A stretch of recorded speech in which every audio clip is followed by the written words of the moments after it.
खुलुमबाय बयनिसिमबो आंनि अननाय आरो सिबिनायखौ गेदेरमा रायजो राजाफ्रा थामनेलाव थानाय बायदि बुजिखाबाय जानो हागौ।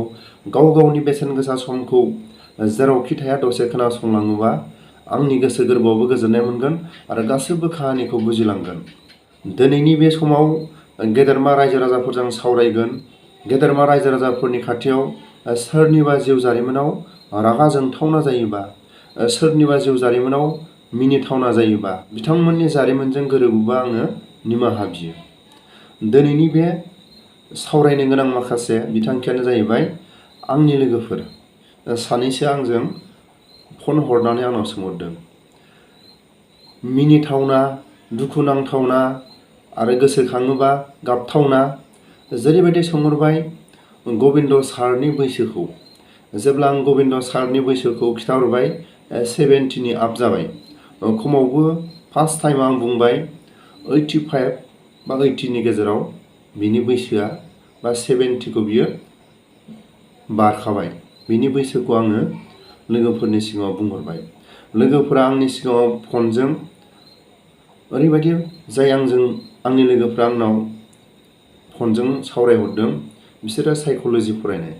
बिसोरो बुंहरबाय जिथु गबिन्द सारनि स्पिच लाखिनाय आरो बिनि माखासे मिडियाफोरजों सोंनाय फिननायाव फिन होनाय, माखासे आरो गावनि लोगोफोरजों माखासे गावनि सिनियर जुनियर जाय जांख्रिथायारि बिथांमोनजों जेरै सोंनाय फिननायाव बियो उत्तर होयो, बेफोरनि माखासे फिननायखौ नायनानै जाय आंनि लोगोफोर बिथांमोना जथेस्थ' साइक'लजि फरायनाय गथ'फोर, बिथांमोना बिनि आखा फाखा, बेखौ बेमार गिदिर जाबाय होननानैसो आंनि सिगाङाव फोरमायहरो। सोरबा दाय मावग्रा आरो दाय मावजाग्रा मोननैनि बिथोराव गोरोबलायनाय, बिथांखौ निमाहा होबाय आरो बिथाङाबो निमाहा होजाबाय। नोंसोर गोरोबलायनाय दं नामा? बेबायदि रायजो राजाफ्रा मोनसे बिसार खालामो। बिनि उनाव बिसार खालामनायनि उनाव जेब्ला रायजो राजा मोनसे बयखौबो रायजो राजानि दैदेनगिरिफोरखौ आरो गामिनि रायजो राजाफोरखौ लानानै मोनसे साइन लायो।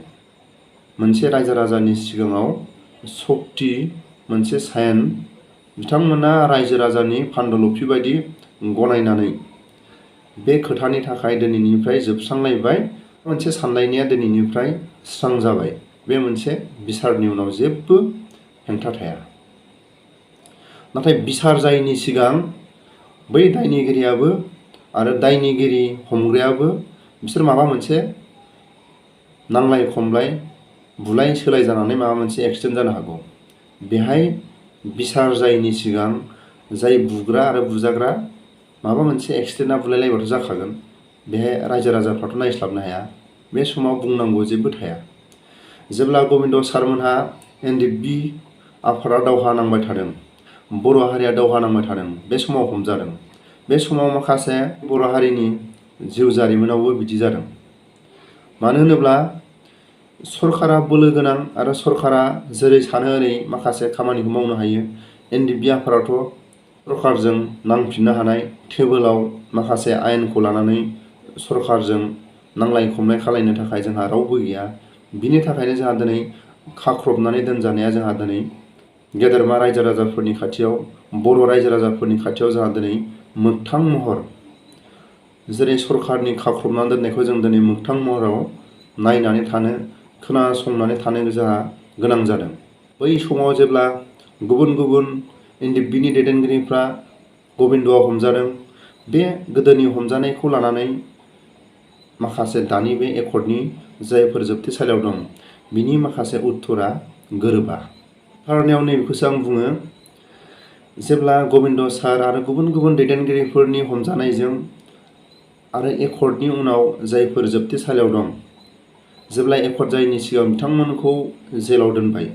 नाथाय आं दहाय गामिनि माखासे बिसारजों एसेबाबो आङो खोथाफोरखौ एसे आं गोरोबनानै खोथाफोरखौ रिजायदों। बे रिजायनायाव एसेबाबो रायजो राजाफ्रा बुजिखाबाय जानो हागौ। जोङो जेब्ला सरकारजों सावरायैनि सिगां, सरकारजों एग्रिमेन्ट जायैनि सिगां बुंनांगौ जोंहा जेबो गैया। आरो दिनैसिमबो जुदि NDPआ बा बर' हारिया सरकारजों एग्रिमेन्ट, जेलाव थाग्राफोरनि खोथा लानानै, NDPनि खोथा लानानै सरकारजों माखासे गोरोबथा माखासे एग्रिमेन्ट जायाखैबा जा बुंनांगौ जेबो गोनांथि गैयामोन। आरो बै समाव जेब्ला बिटिआर एकर्ड जायैनि सिगां जायफोर बा माखासे सरकारजों दावहा नांबाय थानाय समाव हमजानाय समाव बुंनांगौ जेबो थाया। सरकारनि गोरोन्थि मावदों बा माखासे जोंनि बर' हारिनि मोननांगौखौ जोङो सरकारजों दावहा नांनायाव हयथ' मालाबा थैनोबो हागौ, हयथ' हमजानोबो हागौ। जिखुनु जाया समाव बेखौ बयबो मिथियो। नाथाय बै समनि हमजानायजों आरो एकर्डनि उनाव जाय जेराव थाग्राफोरनि थाखाय दिनै एकर्ड जादों, बर' हारिनि थाखाय एकर्ड जादों, जायफोर सरकारजों गुबुन गुबुन दायाव केसाव दिनैसिमबो दोनजादों, बेफोरबायदिखौ गासिबो जोबस्रांलायनो थाखायसो मोनसे सरकारजों एकर्ड जादों। अब्ला दिनै माखासे खोथाजों जुदि रिजायोबा बै समनि हमजानायजों आरो जायफोर एकर्डनि उनाव थानो गोनां जानायजों बोरै खोथाया गोरोबगोन? रायजो राजाफ्रा हाजार बार सिन्था खालाम। बै समनि हमजानायजों आरो बे एकर्डनि उनाव थाबाय थानायजों बे माखासे मानि थाखाय सरकारजों सान्थि सक्ति आरो माखासे गोरोबथाखौ सरकारजों खालायखो? बेयाव बुंनांगौआ बर' हारिनि गेजेराव बर'फोरनि उन्दै गेदेर बयहाबो मोन्थाय दं, बयहाबो पावार दं। सोरबा दैदेनगिरिनि भुलखौ सोरबा रायजो राजाया नायनानै थानो हागोन नामा? नैबेहाय माखासे खोथाया रायजो राजाया मोजाङै माखासे खोथाखौ मोजाङै रिजायनानै नाय, मोजाङै खोथाखौ गुवारै बिजिरनानै नायोबा स्पष्ट सक्ति जायैनि सिगां सरकारजों माखासे गोरोबथा जायैनि सिगां माखासे जोबथेसालियाव थानाय आरो माखासे मुंख्लं जानाय बेफोराव बुंनांगौ माखासे गोनांथि जोंहा थाया। जायफोर बै समनि हमजानायजों आरो जेराव थानायजों आरो बे दानि एकर्डनि उनाव जेरै सरकारा गोरोबथा आरो रादाय होदों, बेफोरनि बुंनांगौआ दिनै बयहाबो मोन्थाय दं। अब्ला दिनै रोखा गबिन्दनाव बेमार जानानै जायाखै। सोरबा जोंहा प्रमद बर'खौ जोंहा बुंबाय थानांगौ जोंहा गोनांथि गैया। बुंबाय थानांगौआ गबिन्दखौ बुंनांगोन, फेरेंगाखौ बुंनांगोन, जिखुनु जाया आबसुआ मोनसे दोलो।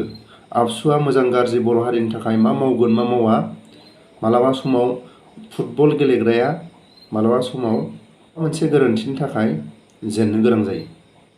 गबिन्दनि बुंनाय बायदिबा जायफोर बै समाव सिनियर जुनियर जायफोर सम जानायजों रिटायार्ड डिस्चार्ज लानाय, बेफोरबायदिखौ गबिन्दनि बायदिबा लानांगौनि प्रयोजन गैयामोन। जेरै माखासे समजों गावनि सम बायदि आफादाव मावबोबाय, बिथाङा रिटायार्ड लाबाय, सोरबाया देहानि उसुबिदायाव डिस्चार्ज लाबाय, बेबायदि माखासे गोनांथि गैयामोन। बिफांखौ गावनो गायदों गावनो जानांगौसोमोन गबिन्दनि साननाय बायदिबा। जों नैबेखौसो थोंजों नुयो। ओमफ्राय आं बर' हारिनि गेजेराव माखासे गोरोन्थिफोर सावरायदोंबा आङो निमाहा बियो। गबिन्द सारनाव सानस'हायै बेसेबांबा गिदिर बेमार जाबाय। जों नैबेखौसो बुंनांगोन, बर' हारिनि गेजेराव सानस'हायै जायफोर आंनि लोगोफोरा आंनि सिगाङाव बा आंनि मबाइलाव फन मारिनानै आंखौ माखासे सोंस्लु खालामो। बे समाव बैसो गोनां मानसिखौ हारिखौ जुदि फोसाबनो थाखाय बिबान होयोबा माब्लाबा समाव दंसबो जानो हागौ होननानै आंनि लोगोफ्रा फोरमायो। जेब्ला बोराय बैसो जानाय समाव, बोराय बुरि जानाय समाव मानो गथ' गथाया न'खरखौ सालायनो थाखाय बिबानखौ लानो गोनां जायो। सानसे समाव बिमा बिफाया गावनि गथ' गथायखौ फोरोंदोंमोन, मावै दाङै जेरै गथ'फोरखौ फोथांबोदोंमोन, बेसेबांबा खस्थ' खालामनानै हाजिरा थजिरा मावनानै गथ' गथायखौ फोरोङो। जेब्ला बोराय बैसो जानाय लोगो लोगो मानो गथ' गथाया गावनि बिमा बिफाखौ नायफिननो गोनां जायो आरो गथ' गथायनि आथिङाव मानो थानो गोनां जायो। बेफोरखौ मोजाङै जोंनि बर' हारिनि गेजेराव जे खोथाखौ बिजिरनानै नायोबा स्पष्ट नुयो। गबिन्दआ बिनि बैसोआ हारिखौ अनसायलांनाय आरो हारिखौ गबिन्दनि बैसोखौ नायोबा हारिखौ बे फोसाबलांनो थाखाय आरो गावनि आंगो लोगोफोरखौ जिखुनु जाया जोबथेसालियाव थानाय जिखुनु जाया समाजनि खामानि मावनो थाखाय बिनि बैसोआ गैला।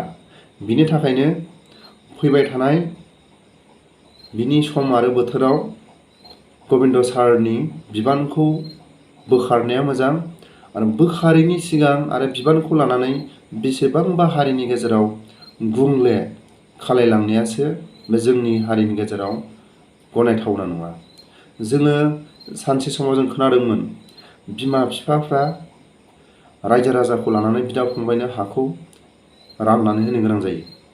बोराय बैसो समाव सोरबा फिसालानो बांसिन सोरबा फिसालानो खमसिन बेबायदि माखासे मालाबा जायो। बेफोरखौ जोङो बोराय बुरिनिफ्राय जोङो एसेबाबो गोदोनि बोराय बुरिफोरनि माखासे सल'बाथाफोरखौ जोबथारनायाव एसेबाबो सोफादेरनानै होनो लुबैयो। गोदोनि बोराय बुरिया बुङो जेब्ला फिसाला सानै साथाम जाय गावनि गथ' गथायखौ खांनानै बोराय बुरि जायोबा गावनि गथ' गथायखौ बोराय बैसो समाव सोर फिसालानो बांसिन सोरनोबा खम बेबायदि माखासे बोराय बैसो समाव सानस'नो हायै जायो। बेफोरखौ जों मोजाङै बिजिरनानै नायोबा बे खोथाया सैथो। बोराय बैसो समाव मालाबा समाव सोरखौबा माइ गाब सोरखौबा जुजाय, थिग गबिन्द साराबो बिदि जादों। जेरै बोराय बुरिया सैथो खोथाखौनो बुंदों। बोराय बैसो जानाय समाव गावनि गथ' गथाय गावनि थैजोंनो गथ' गथायखौ खाङो। मालाबा समाव रायजो राजायासो समानै हा हुखौ राननानै होनो गोनां जायो। बोराय बैसो समाव साननो रोङै गोसोआव फैयो सोरबा फिसालानो बांसिन सोरबा फिसालानो खम बेबायदि माखासे बोराय बुरिनि बैसो समाव जायो होननानै गोदोनि बोराय बुरिफ्रा सल'बाथाफ्राव फोरमायलांदों।